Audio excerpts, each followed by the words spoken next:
It's like one of those have to wait for it to like live stream. Yeah. Yep, I think it's up. Here we go. Let's go. Let's get it. Let's go. Let's get it. Let's go. Let's get it. Let's go. Let's get it. Let's go. Hey, everybody. Happy Friday. When you see Fran, you already know it's Friday. Today, I have a guest with me who deals with energy healing. And Shelly Johnson, she's just going to share a little bit about her background, what kind of modalities she works with. And I'm sure if you can get into what modalities mean, because not everybody knows. Oh, yeah. And yeah, we can go from there. Shelly, welcome. Hi. Thank you so much for having me on, Fran. You're welcome. So What, darling? I apologize. It's all good.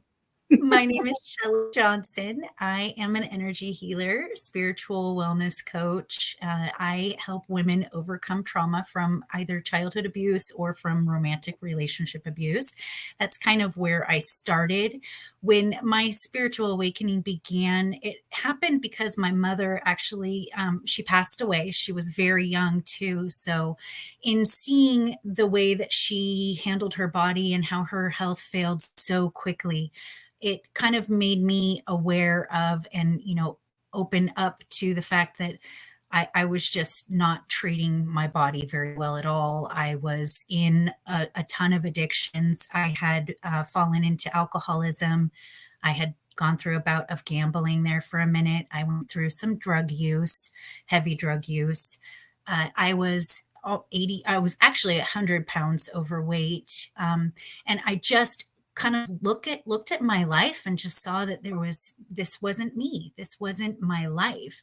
And how could I fix it? How could I change my life and change my patterns and stop staying in these cycles and stagnancy and, try to find different ways to move in different directions. So I came across Reiki, was one of the first energy healing modalities that I came across and started working with. And a modality is basically a way of working with energy, of healing with energy. And with Reiki, what I do, I liken it to working like a massage, but working with energy instead. So I don't have to necessarily touch my client. I can tap into their energy anywhere. I have to have their permission first, of course. So I'm not just going to do it on the fly. I can tap into their energy, and being that I'm tapping into their energy and using myself as a channel, I work on my energy constantly. I'm always cleansing and balancing and protecting myself so that I don't, all the limiting mindsets and all of the things that I've healed don't get reattached, because that's kind of what happens with energy, especially with being an empath, because your gut feelings come off of other people's energy, it's stuck on you. So, and Reiki, we use a series of symbols that allows us to be able to tune into that thing that we're going in to heal. So, for instance, we can heal trauma, we can heal illnesses and diseases and generational trauma or limiting mindsets that we're programmed with as children and on and beyond.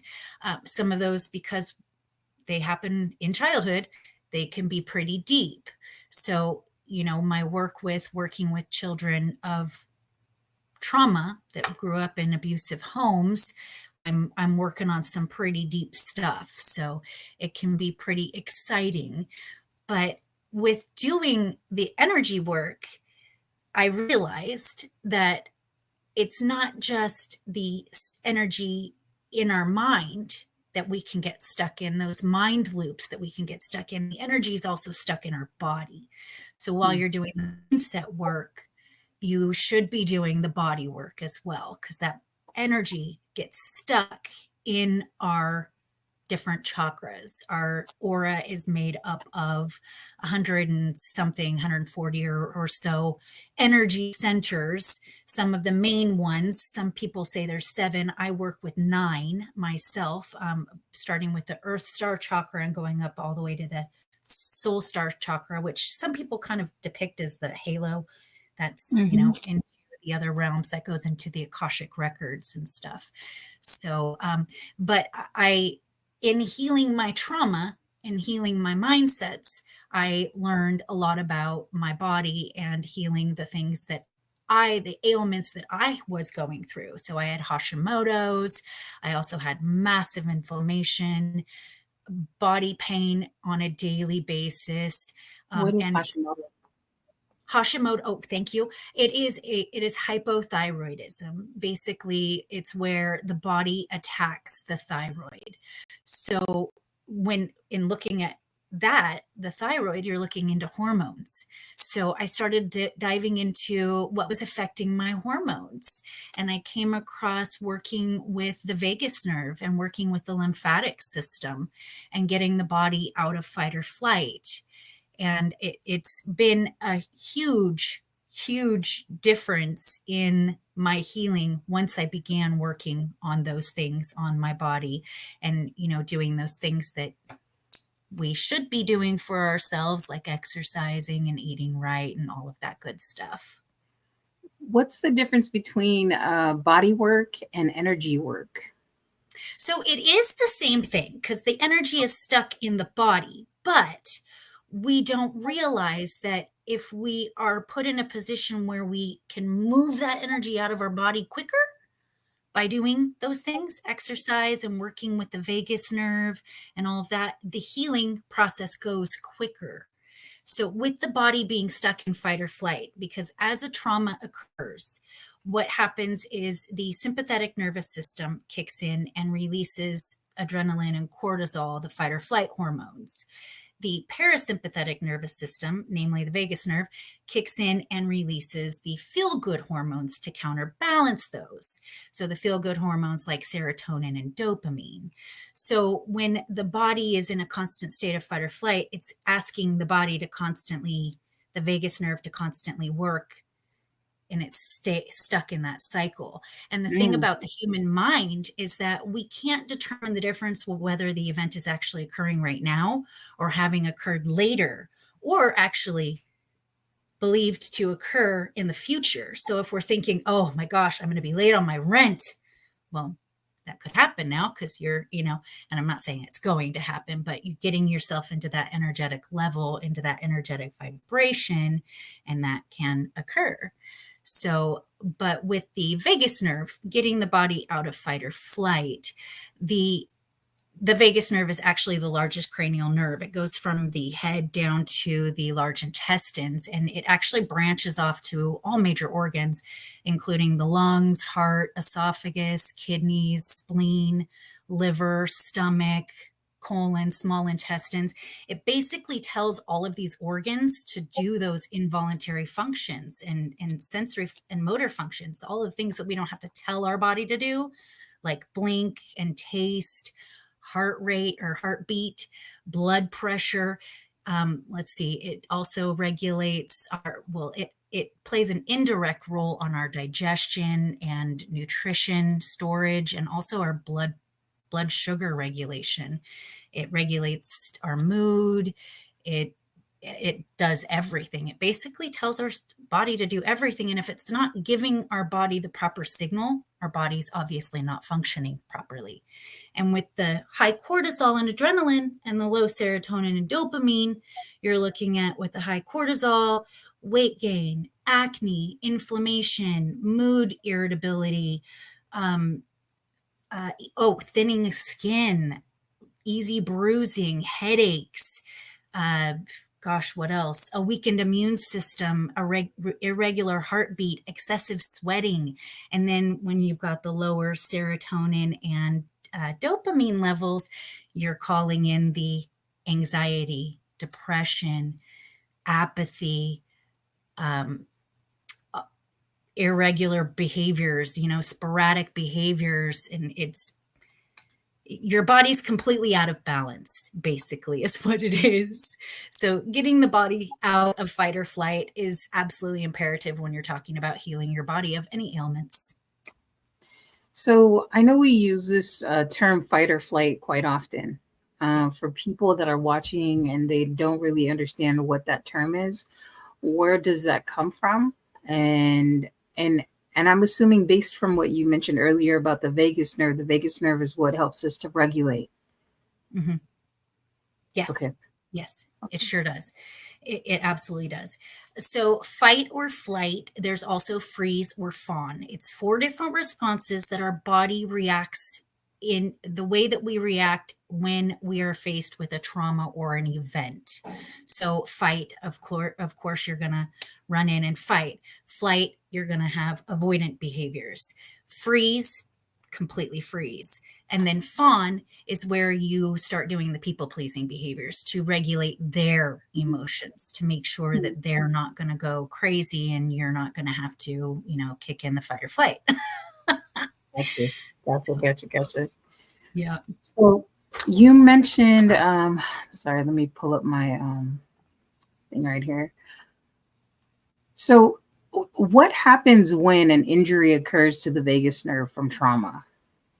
So when an injury occurs to the vagus nerve, it can happen directly through like an accident or something, or indirectly, which is, sticking in that cycle where the vagus nerve is being asked to kick in more than it's capable of doing, and that creates more damage on the vagus nerve. And then I apologize, what was the question you asked again? Oh, I asked what yeah. Sorry, my computer did this funky thing. So I was asking what occurs, what happens when the vagus nerve is damaged, and like what can we do? I didn't finish. What can we do to repair it? Yeah. When the vagus nerve is damaged, we experience those things like the heart rate being irregular, our blood pressure being irregular, our mood not being stabilized, going through mood fluctuations, and also a weakened immune system. So if you are constantly sick, you may want to look at your vagus nerve. And most of us have damage to our vagus nerve because society is stuck in an anxious state because we're always asked to be on the go. And, I don't want to say especially women, because we all have our own, necessities or things that we flourish with as a divine masculine or divine feminine.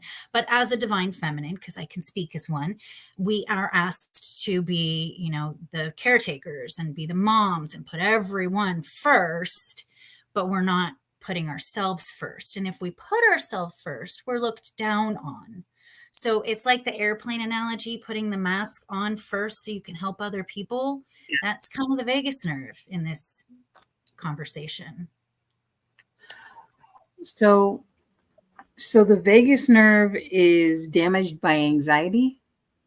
Yeah. Is that the only thing that it can be damaged from? No, not at all. Actually, it can be affected through a lot of things, from, say, you get into an accident, whiplash, any kind of neck or head injury, and then, of course, the constant state of stress and anxiety. That those are the main ones that I'm familiar with. There may be more, but Okay. yeah. Just a side note, do you hear knocking, by the way? I don't. Oh, good. I'm like, oh my God, my neighbors need to stop with the madness. Oh, how funny. Well, yeah, okay. No worries, no worries. I just thought, oh my God, people are going to be like listening to this knocking noise in the background. And I'm like, let me ask her. Let me just ask her. So you said the things that, did you mention the things that we can do to repair our listeners? I sure didn't. I'm so sorry. No worries. This is what we're doing. We're learning about it. Yes. So doing things that could help so the vagus nerve, goes from here and down. So massaging your scalp, you can, and and your head and I'm sorry, your neck and shoulders as well. You can also, there's an exercise you can do with your ear because the vagus nerve runs right behind. So you can pull your ear out for a couple seconds, then pull it up and pull it down. You can also push into the hollow of the ear right here and gently massage. That's helpful. There is an exercise I've seen online. I've not done it to the degree that it can be done. So you place your hands behind your neck and look from side to side. And then once you yawn or gasp, that's when it's released. And then move Oh, on to the other side and go. It can happen anywhere from like 30 seconds to like 3 minutes. And then that can be released through exercise as well. And some of the most beautiful exercises are going to be like dance, where you're going to be working out your lower chakras. And also yoga is a beautiful practice because it's not only movement, it's also meditative, which is very grounding. And then you've got your breath work in there as well, which is also very grounding. Calling on Mother Gaia, going out and placing your feet on the ground, being in the sun, getting energy from the what's Mother sun. Gaia? For those that are watching for the first Oh, time, what do I? sorry, Earth.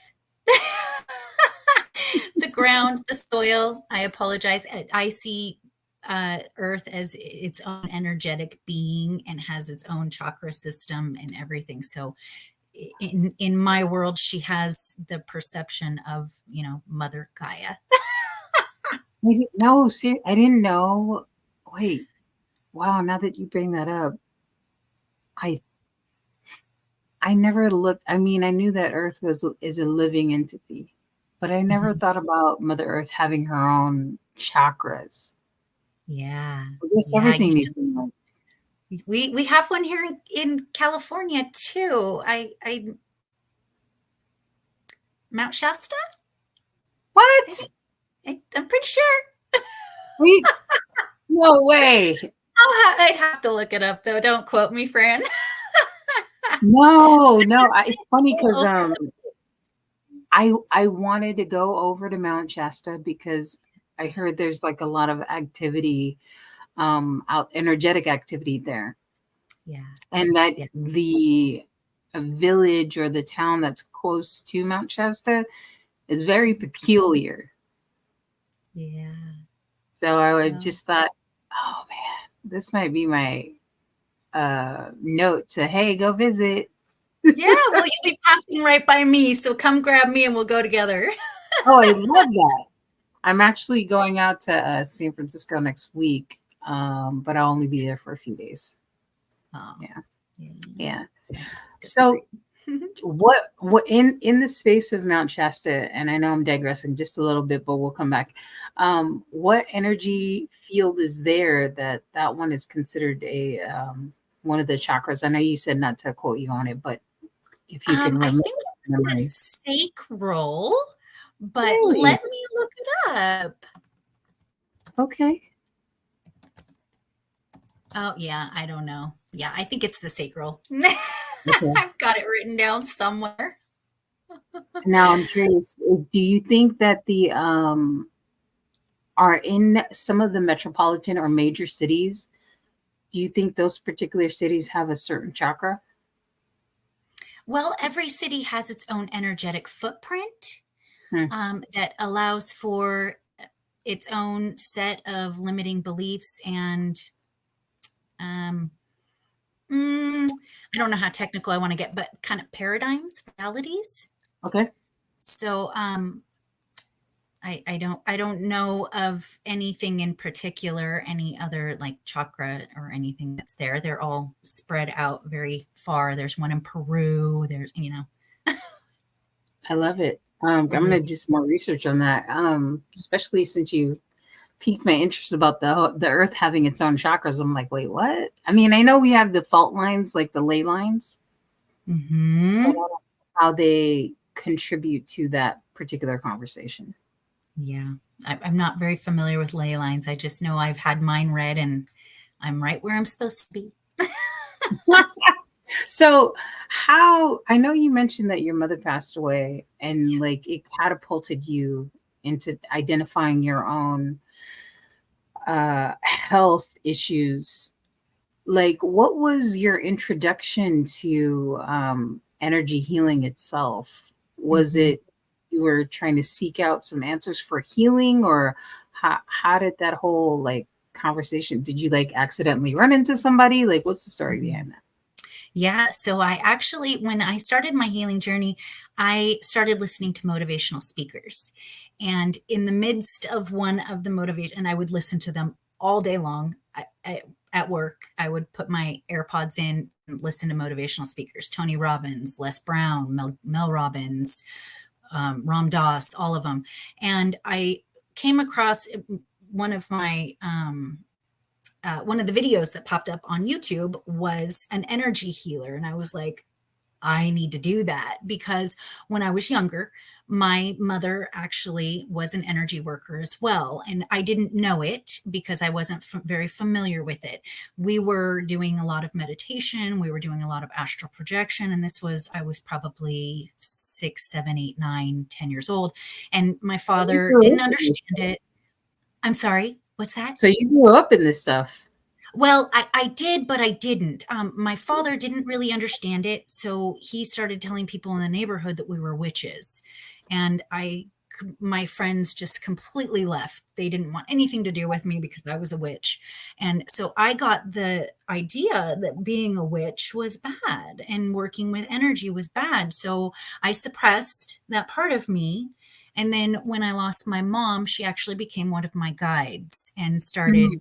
walking me through from the other side, walking me through, what we had started when I was younger. So, and How did then no, no, go please go ahead. No, please go ahead. So I took a course through Jeffrey Allen, and that was my introduction into doing energy work. And then I became a Reiki practitioner, and then I started diving into quantum physics, realizing that our reality is, our consciousness creates our reality. Our subconscious is our instruction manual of how we see things, and it's just so fascinating to me. I love it. Repeat that one more time. You said our conscious creates our reality and our subconscious is the instruction manual? Yeah. So when you're speaking on vibrational levels, okay, if you're in a higher vibration versus a lower vibration. So what you're going to see in a lower vibrational incidence, okay? So I'm stuck in, say, thinking that work is hard. Hard work is the only way to make money. All those lower vibrational limiting mindsets, all of the lack mindsets, Yeah. okay? When you get into the higher vibrational mindsets, the higher vibrational frequencies, you're being able to see the world in a different way. Instead Mm. of seeing the world down here, work's hard, life's hard, you see it up here where life is easy and things work a lot more smooth. So the programming that we have in our brain from our childhood and on, that's telling us our stories in our brain, that's what creates our reality. So that's where we stay unless we decide that we want to change our reality and change our frequency through energy work and raising the vibration. And again, doing mindset work, doing body work. That's what raises our frequency. And then once our frequency gets to a higher level, that's when we start seeing our manifestations come in. That's when we start, getting all of our abundance and everything. I feel that this work of energy starts from, I feel like it starts from a cellular level, like our DNA. Mhm. And I was wondering like how, let me think about my question. Because I wanted to ask you about your mom. So I'm gonna think about that question, but I'm gonna ask about how you knew that was your mom that was guiding you on the other side. Well, I had a feeling, first Okay. of all, and I'm an intuitive, so the fact that I had a feeling, I didn't know. what it was until my gift progressed a little bit and I actually knew what I was hearing with my intuition. So I believed that she was, and then I actually had a psychic reading, and the gal that was doing my reading confirmed that. Cool. Cool.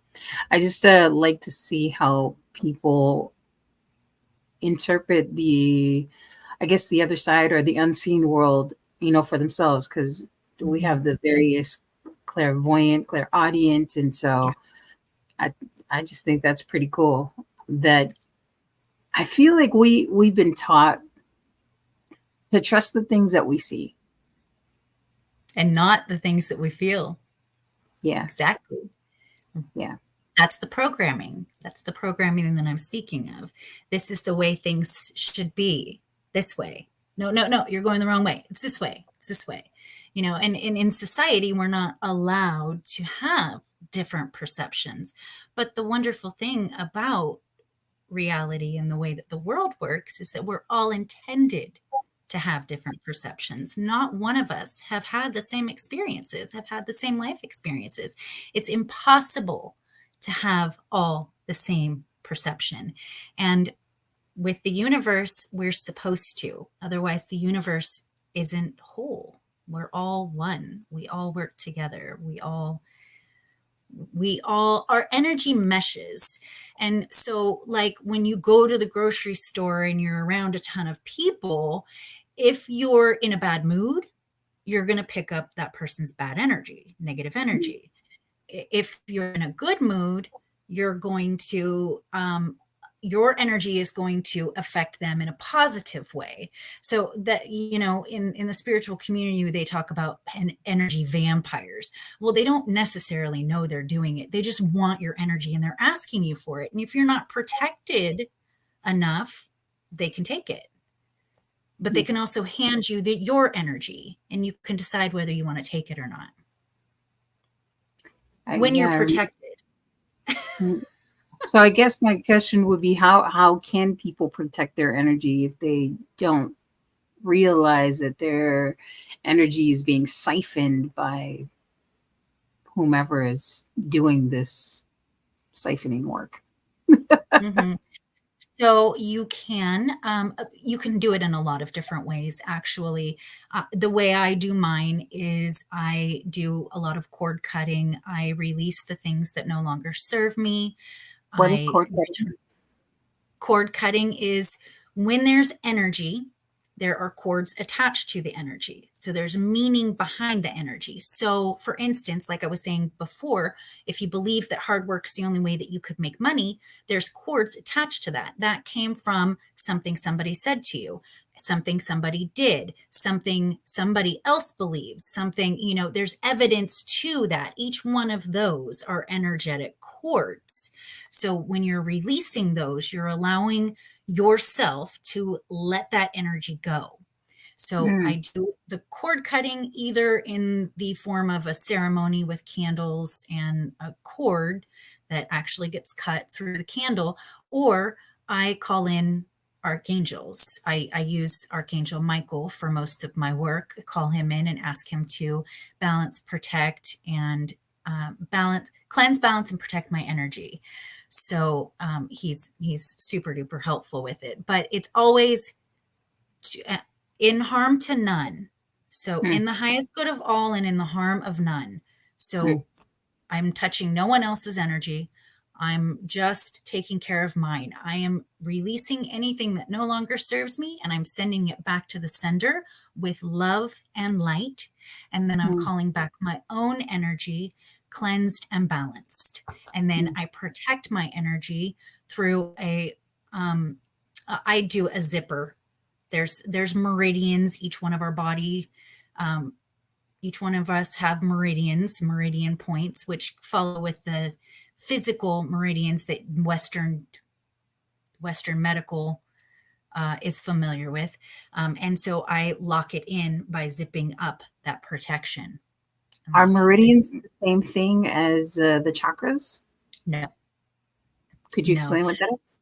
I'm not too familiar with how meridians work. I just know that I get mine going in a particular manner for the things that I work with in particular. So I'm not too familiar with meridian work, but when a trauma happens, that trauma can be found in different chakras. So if I have a money wound, for instance, that's going to be found in the root chakra because that's our safety and our security. But if that money wound occurred because of somebody that we love, or somebody in our family, a relationship, that trauma can go from our heart because it's regarding love, all the way through our solar plexus, which affects our confidence, down through our sacral, which is our familial and sexual relationships, down to the root chakra, that's our safety and our security. So that one trauma can be found in many different chakras. So when we get the meridian points moving, we're getting that blocked energy out of that meridian area that we're working on. I'm just, the first thing I thought about when you said the cord cutting, I thought about, like, you know, when you have a pin cushion, and just like, I was just picturing like a cord like going into the pin cushion. Yeah. And I was just like, wow, all these different experiences that we have can affect us in such a way that we don't even realize. And then after you said the whole, no, go ahead. I apologize. We do have a cord. We're talking, girl. It's all good. We do have a cord that stays attached to us too. So as we're doing like visualization and our energy is moved to a different area, we stay attached to ourself, astral projection and such. If we're doing any work like that, it stays attached to us through our belly button. Yeah. Yeah. You'll hear people talk about astral projection and they talk about a silver cord. That silver cord keeps us tethered to our body. So we know, our spirit knows where to come back to when we're done with whatever it is we're doing in the astral realm. Wow. So this is so cool. Energy is awesome.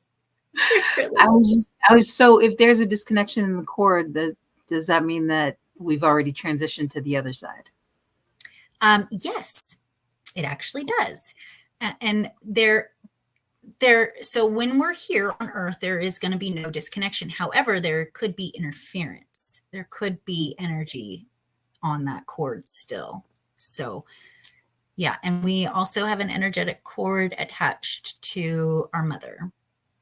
And the generational traumas, from what I understand about energy work, the generational traumas come through to the child through the mother's placenta. So if your mother's an alcoholic, as mine was, that's one of the traumas that's going to be brought down. Male baldness, same thing. It's all the generational stuff that you find, you're going to find through the placenta. It goes to the child through the placenta. How do we clear those kind of things? That's crazy. So even, oh, sorry. I had a couple questions because like, wait, the cord thing, are we still, when we transition, is our mother's cord still connected to us? No, so when we transition, we won't have any cord. Okay. No, just here on Earth. Okay. Yeah. I forgot what the previous question was. I'm so sorry. I know there's a little bit of a lag on here. I apologize for interrupting you. Oh, I didn't. Yeah, no, it's okay. We were talking about your mom. What were we talking about before that? Because I wanted to bring something up from that conversation. My mom being my spirit guide. Well, it's okay. I did notice that in your bio that you said you lost 80 pounds. Yeah, I sure did. What's the connection with the energy with the 80 pounds? Like what? You lose Absolutely. mental physical weight? So I worked on my vagus nerve. I was, like I said, doing the mindset work and also doing the body work. And once I started working on my vagus nerve and my lymphatic system also, that created the ability for me to be able to heal. It released the energy that was stuck in my body, because all the energy that I'm talking about, the limiting mindsets and stuff, get placed into our body in different areas. And again, every situation is different depending on the event that occurred. So, as to where the energy goes, like I said, if it's a love thing, you'll find that energy in your heart.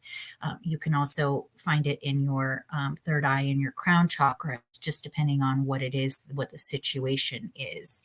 So, the vagus nerve, when I started doing work on the vagus nerve and getting the body out of fight or flight, the whole world opened up to me. Everything changed. My inflammation went down.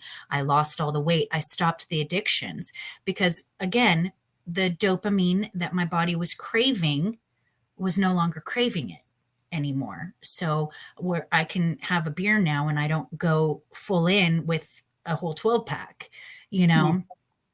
So, lymphatic work is also pretty important when we're working with the body as well, because our lymphatic system, unlike our vagus nerve, our lymphatic system is not an autonomic system. It doesn't do the work for us. We have to manually do it. So when we're having problems with our thyroid or having problems, anything actually, oh my goodness, any toxins, environmental toxins, food, our hygiene products, they're all toxic to us, by the way. Um, Pesticides, heavy metals in the air, everything, all the processed foods, it's all toxic to us. So our body is completely overrun by the toxins and it just can't function properly. Mm. So when we do the lymphatic massage ourselves, or we do rebounding, or we do dry brushing, I myself use the Sud Scrub brush.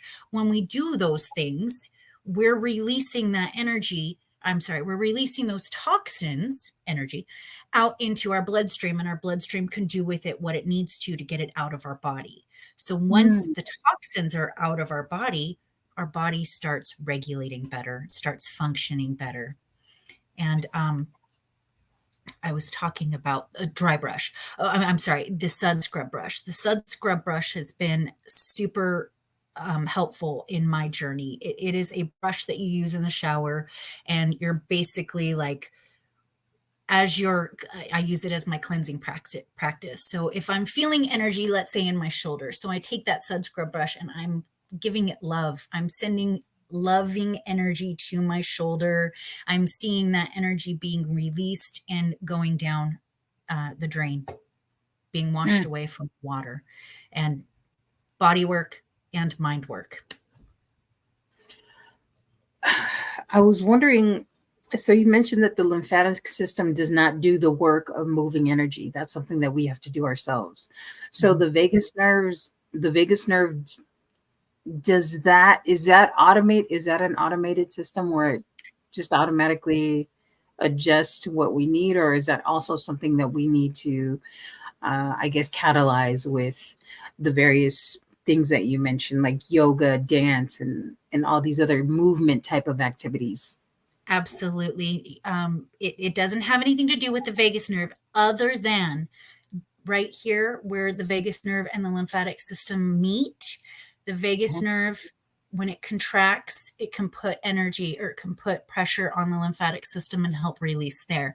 Other than that, it has to be done by ourselves. So rebounding is, going up on the balls of your feet, up and down on the balls of your feet, jumping up and down, or going on the trampoline.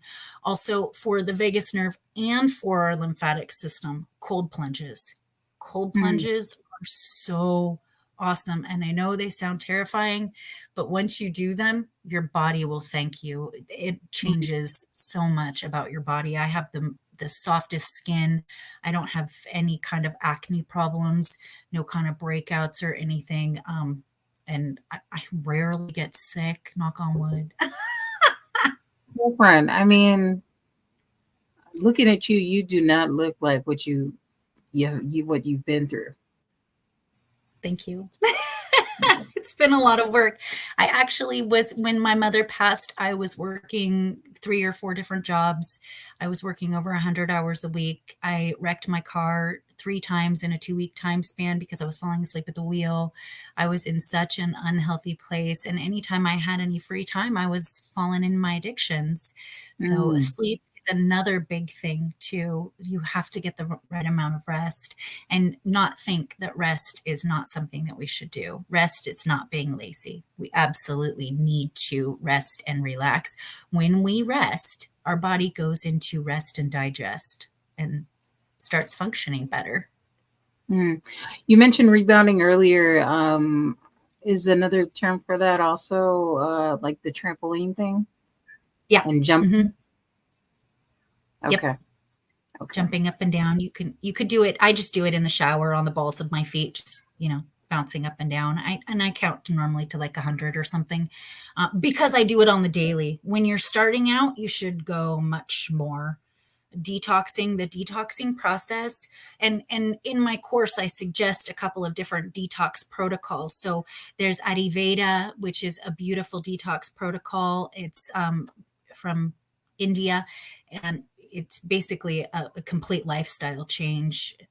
There's also carnivore, which helps rid of sugars and plant matter, because unfortunately the pesticides that are on our plant matter today are so bad for us, so very bad for us. There's phytates, oxalates, tannins, lectins. You probably know of gluten is a famous lectin. That's a synthetic hormone blocker, a synthetic anti-nutrient that's put on our fruits and vegetables to help keep insects away. And it wreaks havoc on our hormones. So eating fruits and vegetables is absolutely beneficial if they come from a clean source, Mm, because we're wow. just introducing more heavy metals. Wow. Um, we learned so much today. Good. Good. I am just so fascinated by the lymphatic system versus the vagus nerve. I didn't realize the relationship of the two. And because like when I think about it, the first thing I really thought about was the lymphatic system or the nervous system. Oh, yeah. The And lymphatic yeah, system is our detox system. Hmm. okay. Yeah. So if we're not detoxing our system, if it's not moving properly, those toxins are sticking right there. And you'll notice like our lymphatic system ends right here. And that's going to be where you're going to experience most of the problems, is because it's, pushing all of the toxins right there. So, and getting stuck there. So, and I'm just saying that as a for instance, we have lymphatic system all over our body. So, Mm, but you may want to look at, if you've got knee pain, you may want to look at your lymphatic system, because that's again where you're going to find end your toxins going right to the end of the system and building up wow. there. Well, I'm gonna ask the audience a question to see if they might have any questions for you. Sure. Um, oh, Shanda said something about Gordon Wallace. I don't know. Are you familiar with him? Mm-mm. Okay. No, I did want to say that I am not a medical professional. This is all my own, dealing with my own body. I particularly don't agree with the Western medical system. I've done holistic means my entire life since I was Oh, 17. Yeah. so she said that Gordon Wallace talks about meridians, and thank you for mentioning that. Like this journey of life, right, is really about what we're experiencing, what we've learned for ourselves, and to be shared with other people for what we have found, in my personal opinion, what we have found or coined to be success or freedom. And so, like you said earlier, the different experiences that we're having, oh, these can all be intertwined once we are open to the conversation. Yeah. Yeah. Mm. So I'm gonna check them out, Shanda. Thank you. before we get into our round robin, what would be something that you want to leave the audience with? Well, my best piece of advice that I tend to try to give people is to have fun. When we are following our highest passions, our body is not in fight or flight, and we are calling in other like experiences. So, having fun on the journey is the journey. If we're not having fun, we're not experiencing life to the fullest that we can. And following your highest passions will lead to where you want to go in life. 1000%. I couldn't agree with you more. All Yeah. right. So for your round robin question, you said 11, 33, and 47. Your first question is, what is your biggest pet peeve? My biggest pet peeve is people trying to change me, thinking that their opinions should be my opinion. And that's absolutely not the case. I spent a very large portion of my healing journey trying to overcome those limiting beliefs of others. And as my journey progressed, I got more and more resistance from the people saying, no, no, no, Shelley, that's the wrong way. You got to go this way because that's the right way. That's what society tells us is the right way.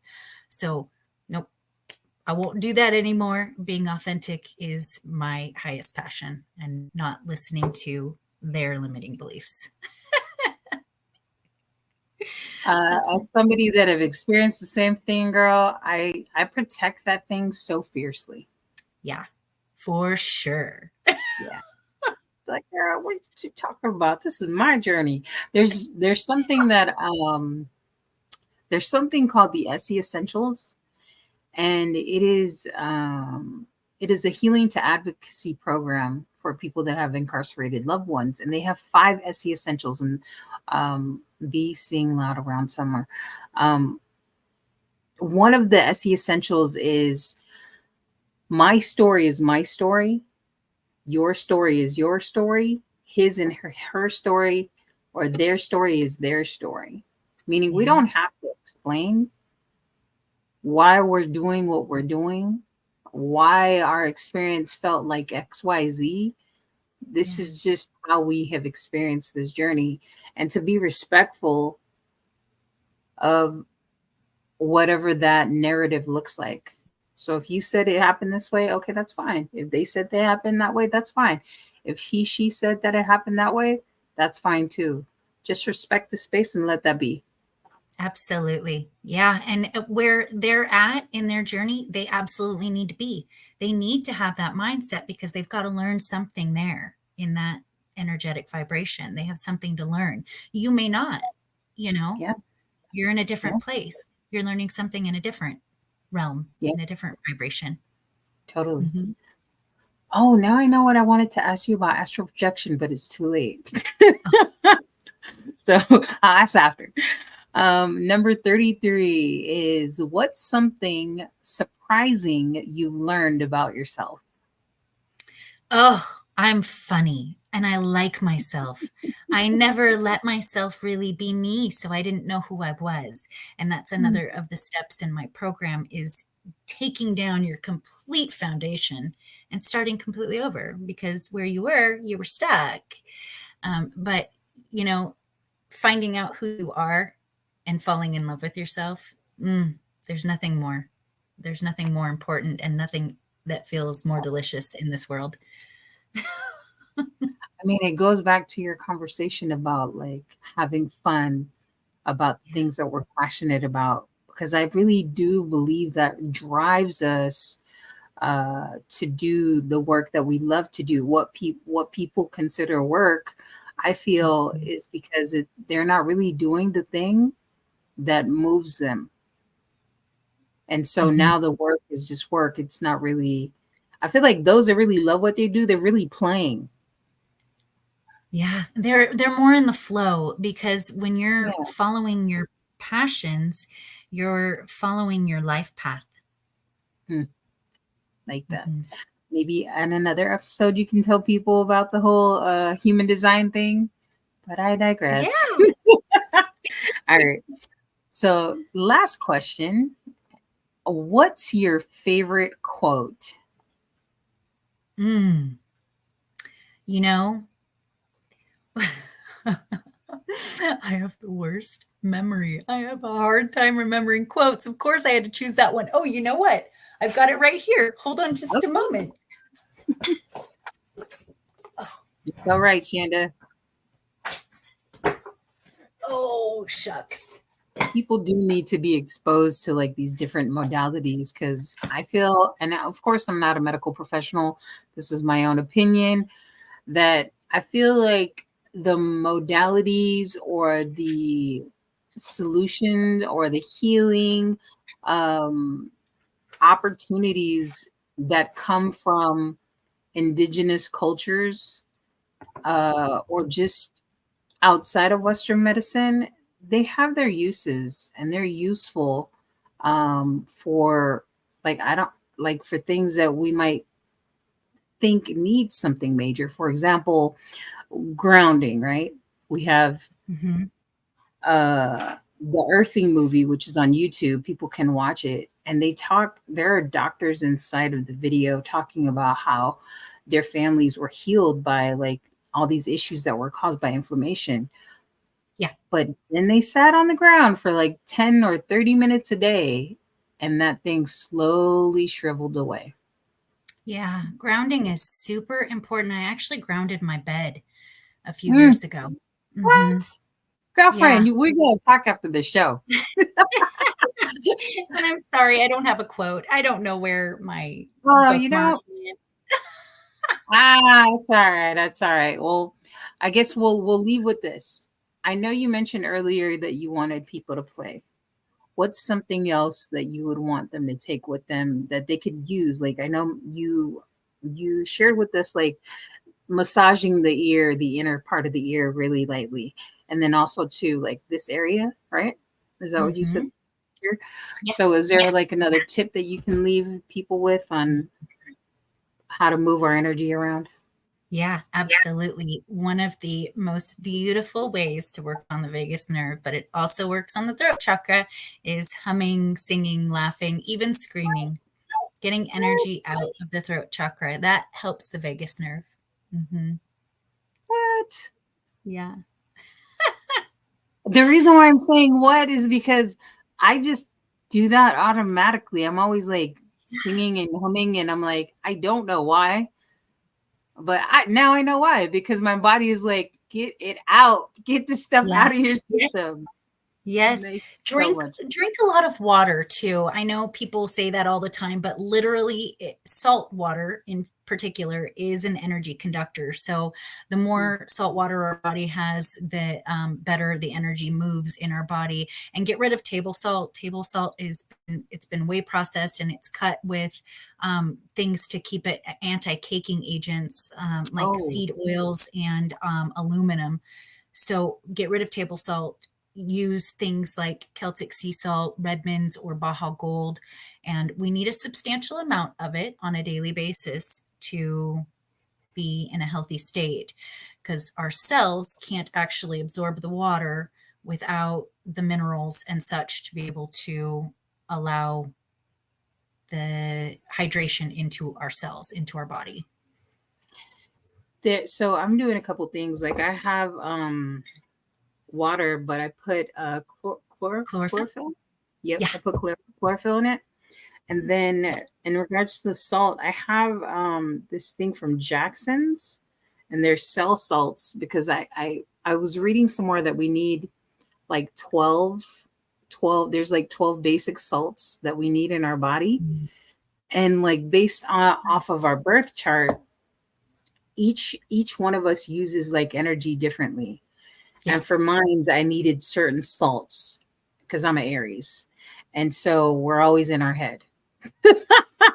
We use our head a lot. And And we that's go where you're in going to head want to first. look at changing those things that are going on in your head because Right.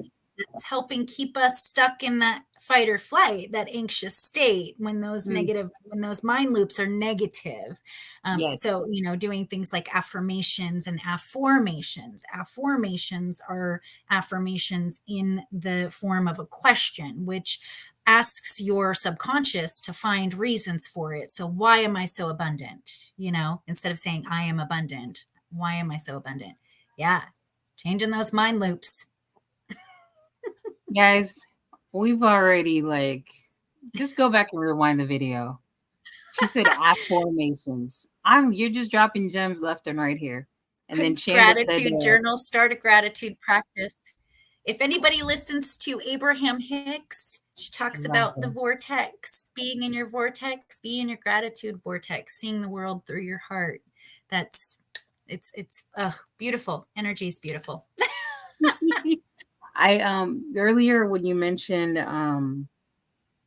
it's so juicy to love ourselves, I thought about the book by Louise Hayes. If you haven't read it already, 21 Days to Heal Yourself. And it was so life changing. Like, talk about removing limiting beliefs, especially around what love looks like for yourself and loving self. Yeah, it was so good. Yeah. So, darling, I really appreciate you coming, and I thank you for your energy. Thank you for the wisdom that you have brought to share with the people, because we just need more bad energy moved out and more good energy moved in. And that comes in the form of different healers, such as yourself and myself, and then Shanda, because I know she dives into some of that too. So, people, just rewind the video, watch it again. Thank you again for joining, Shelly, and please let everybody know where they can find you. Oh, sure. Yes. I created an app called Awesome Healing Strategy. You can get it on Apple or Google Play. Within that app, you'll find a couple of free courses. And then within the free courses, you'll find my Embrace Your Goddess course. This course is the first one of the series. It's designed to help the woman fall in love with themselves. So I teach you a plethora of healing tools. We go dive deep into meditation, affirmations, gratitude, nervous system work, lymphatic work, working on acceptance, working on awareness. Then once you're done with the first course, you can move on to the second course, which is Inner Alchemy. And that is the Who Are You step. The Awesome is the acronym: affection, who are you, effective listening skills or responses, setting boundaries, overcoming victim mindset, modifying our toolboxes of coping mechanisms, and then expanding and exploring who this new version of ourself is. So you can find all of that in the app. You can also go in the community and, speak with me in the community within the app if you'd like to, or just shoot me an email, which I'm at awesomehealingstrategy@gmail.com. What's the name of the app again? Awesome Healing Strategy. Okay, you guys, you already heard that. Awesome Healing Strategy. And she mentioned one of her courses being Explore the Goddess. I'm like, oh, okay. Embrace. Yes. Yep. Embrace. Mm-hmm. Embrace the Goddess. Well, embrace your Goddess, folks. Happy Friday, everybody. Thank you for joining us, and we'll see you next Friday. Hold on just a second, Shelly. Mm-hmm. Thank you so much for joining.